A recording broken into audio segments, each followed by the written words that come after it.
Hey guys आं दिनै मोनसे फिसा भिडिअ लानानै फैफिनबाय नोंथांमोननि सेराव आयदाया जाबाय फैबाय थानाय आनजादनि थाखाय मोनसे फिसा मक टेस्ट आसामनि जारिमिननि सायाव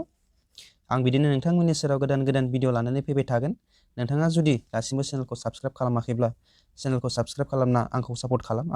आं बिदिनो नोंथांमोननि सेराव गोदान भिडिअ लानानै फैबाय थागोन फैदो दाना गोलाव खालामालासिनो आयदाखौ जागायनोसै नाम्बार 1 कुइसन महिरंग दानबा बबे फोलेरनिमोन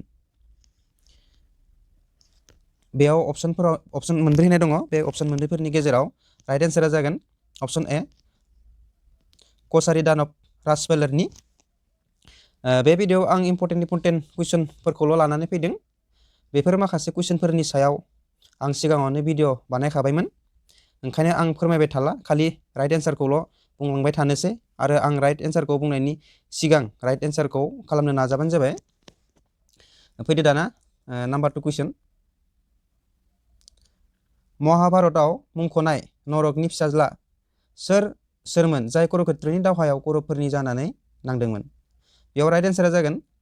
ऑप्शन बी भगदत्त महाभारतआव मुंख'नाय नरकनि फिसाज्ला भगदत्तआ कुरुक्षेत्रनि दावहायाव कौरवफोरनि जानानै नांदोंमोन फैदो दाना नेक्स्ट कुइसन नाम्बार 3 कुइसन 350 निफ्राय 650 खृष्टाब्दसिम कामरुप बेंनाय बर्मनफोरनि राजथावनिया बबेयावमोन बेनि राइट आन्सारा जागोन ऑप्शन सी गुवाहाटी एबा प्रागज्योतिषपुराव 350 निफ्राय 650 खृष्टाब्दसिम कामरुप बेंनाय बर्मनफोरनि राजथावनिया गुवाहाटीयावमोन नाम्बार 4 कुइसन 900 निफ्राय 1100 खृष्टाब्दसिम कामरुप बेंनाय पालफोरनि राजथावनिया बबेयावमोन बेनि राइट आन्सारा जागोन ऑप्शन ए साहा गुवाहाटी एबा दुर्जया नाम्बार 5 कुइसन बबे बोसोराव बार्मिसफोरा थामथि खेबनि थाखाय आसामखौ गाग्लोबदोंमोन बेनि राइट आन्सारा जागोन ऑप्शन बी 1821 नाम्बार 6 कुइसन बबे बोसोराव इयान्डाबु गोरोबथानि सागानखौ खालामनाय जादोंमोन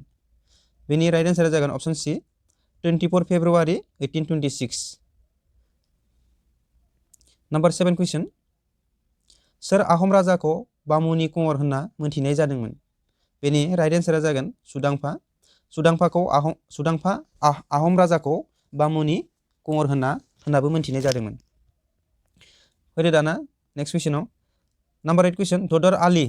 सोर बानाय होदोंमोन बेनि राइट आन्सारा जागोन ऑप्शन ए गदाधर सिंहआ ददर आलीखौ बानायहोदोंमोन नाम्बार 9 कुइसन रंघरखौ फिन सोर बानायहोफिनदोंमोन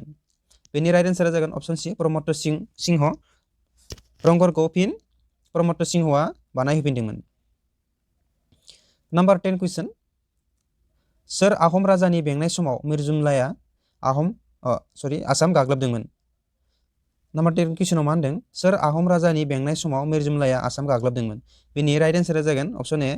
जयदत सिंहनि रायजो बेंनाय समाव मिर्जुमलाया आसामखौ गाग्लोबदोंमोन नोंथाङा बिदिनो आरोबाव माखासे भिडिअ नायनो थाखाय आंनि डिसक्रिप्शनाव थांनो हागोन डिसक्रिप्शनाव आं माखासे लिंकफोरखौ होनानै दोनदों नोंथाङा डिसक्रिप्शनाव थांनानै लिंकआव क्लिक खालामनानै आरो माखासे भिडिअखौ नायनो हागोन फैदो दाना नेक्स्ट कुइसनाव नाम्बार 11 कुइसन बरफुकन आरो बरबरुआ बिमुं मोननै सोर दिहुनदोंमोन एबा बानायना होदोंमोन बेनि राइट आन्सारा जागोन ऑप्शन बी प्रताप सिंहआ बरफुकन आरो बरबरुआ मोननै बिमुंखौ दिहुनदोंमोन एबा बानायना होदोंमोन नाम्बार 12 कुइसन बुद्धि स्वर्ग नारायण होनना सोरखौ मोनथिनाय जायो बेनि राइट आन्सारा जागोन प्रताप सिंहखौ बुद्धि स्वर्ग नारायण होननाबो मोनथिनाय जायोमोन नाम्बार 13 कुइसन गहाय कमल आलि लामाखौ सोरनि रायजो बेंनाय समाव बानायनाय जादोंमोन बेनि राइट आन्सारा जागोन ऑप्शन डी नरनारायण नाम्बार 14 कुइसन गाहायाव होनाय सोर बशिष्ठ आश्रमाव थानसालि एबा मन्दिर लुदोंमोन बेनि राइट आन्सारा जागोन राजेश्वर सिंह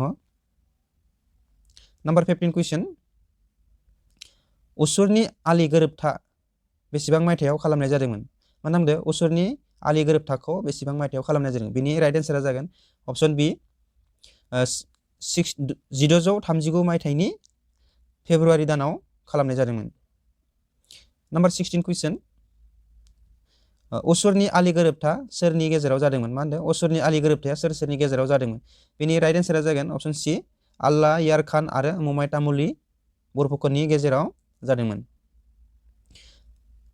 फैदो दाना नाम्बार 17 नाम्बार कुइसन साधुनिया सोरनि जोबथा रानिमोन बेनि राइट एन्सारा जागोन सुतिया। साधुनिया सुतियाफोरनि मा जोबथा रानिमोन। फैदो दाना नेक्स्ट कुइसन सुतिया रायजोनि गिबि राजथावनिया बबेयावमोन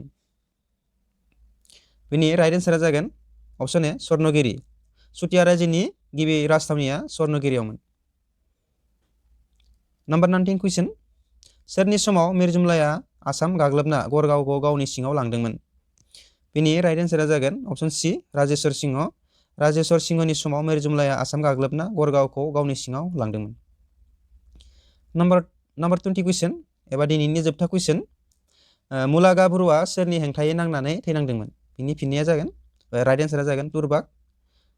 मुलागा बरुआ तुरबाकजों एबा तुरबाकनि हेंथायै नांनानै मा थैनांदोंमोन एबा जिउ फोजोबना लानांदोंमोन। दिनैनि भिडिअ एसेनोसै नोंथाङा जुदि भिडिअखौ नायनानै मोजां मोनदोंब्ला लाइक खालाम शेयार खालाम आरो चेनेलखौ दासिमबो साबस्क्राइब खालामाखैब्ला चेनेलखौ साबस्क्राइब खालामना आंखौ सापर्ट खालाम। आं बिदिनो गोदान गोदान भिडिअ लानानै फैबाय थागोन आरो माखौबाफोर नोंथाङा सोंनो गोनां दंब्ला कमेन्ट बक्सआव सोंहरनो हागोन। नेक्स्ट भिडिअआव लोगो मोनफिनगोन दिनैनि थाखाय एसेनोसै।